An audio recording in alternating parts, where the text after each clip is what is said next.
This is Giorgio, and he's being raised fully vegan and raw, and he loves his star fruit.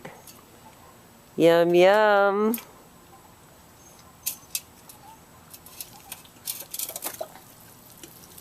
Look at this little star fruit garden.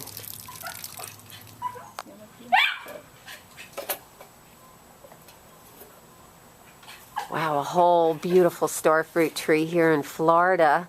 We're in Naples, Florida here. And I'm talking with Giorgio and his mom, Lisa. Hi. So this is Lisa. Hi, Karen. Hi, everyone. And we're in Naples, Florida. It's so gorgeous and sunny today.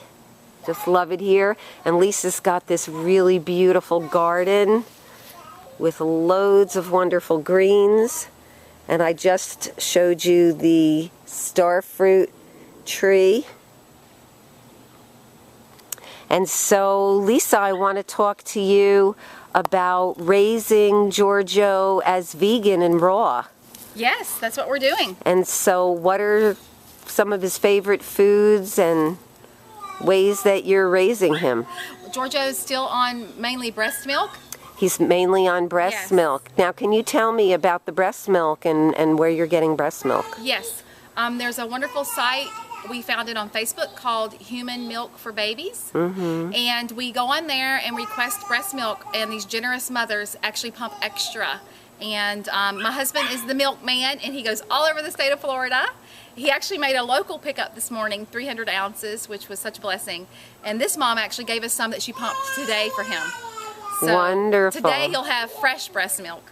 That's so awesome. Yes. And this is really great for adoptive parents and for women who really have a very serious problem and can't nurse. Yes. Even though there are very few of those, they know that those who can't nurse, that they have an option, that there is a way of getting donated milk. And I did try to lactate. I took a lot of the supplements. I'm trying to keep an eye on him too. Yeah. Took a lot of the supplements and the pumping and all that, and it didn't happen. I'm an older mother, and for whatever reason, I wasn't able to lactate. So when we were able to get Giorgio into our home from foster care at 5 months, so I immediately switched him.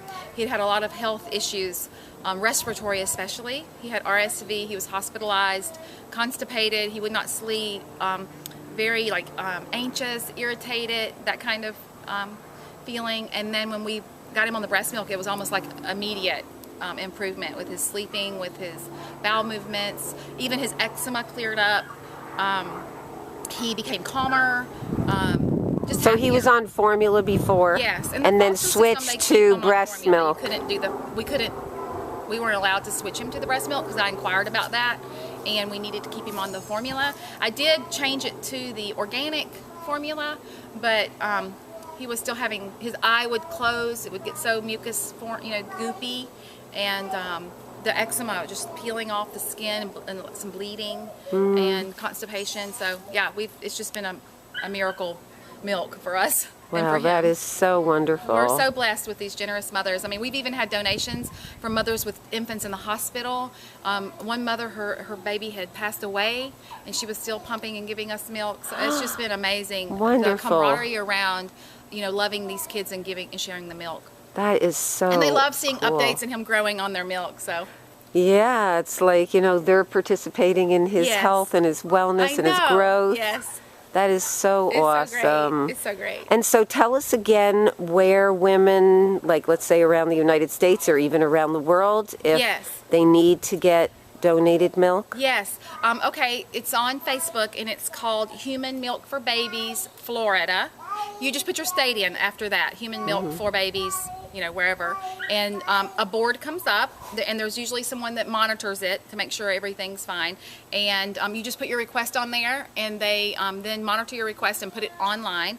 And then you'll start getting either responses to it, or if you don't, you could go back and post it again.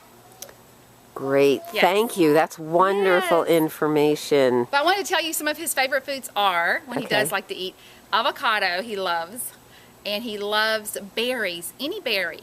And he doesn't seem to go really for the really sweet fruits. He seems to like subacid fruits like blackberries, blueberries, raspberries, the star fruit, an apple. Yeah. Yeah. That's about it. I could see that. Yes. I did have a banana this morning, and he took a little bit of that. Yes, he will eat some banana. Yeah, and he's looking so beautiful. I mean, He's just really growing up strong. on breast milk. And how old is he now? He'll be 16 months at the end of this month. On the 16 29th. months. Okay, can we take a look at his beautiful body Yes, and how please. he's growing? Yes. Okay. Yes, you can see how muscular he is, especially in his shoulders. Giorgio, Giorgio. So this is another really strong baby. And he's been like talking and asking me questions all morning.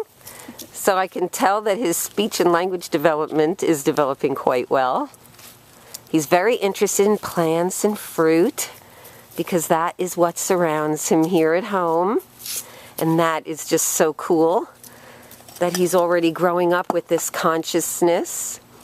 And it's important to point out that the most important time of food imprinting for children is between 9 and 18 months.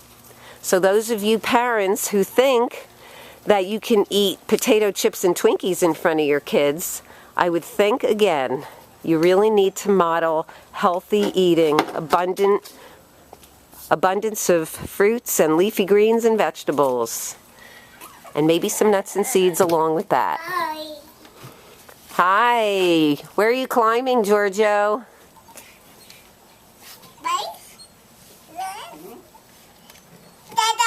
Hi, Giorgio. Hi. That's Dada's mower. Yeah, that's Dada's mower. Bye. Bye, Giorgio. Bye. Bye. Bye. This is Mama. See. This is Giorgio sharing his banana with the turtle. Victoria. Tua. Tortuga. Tortuga.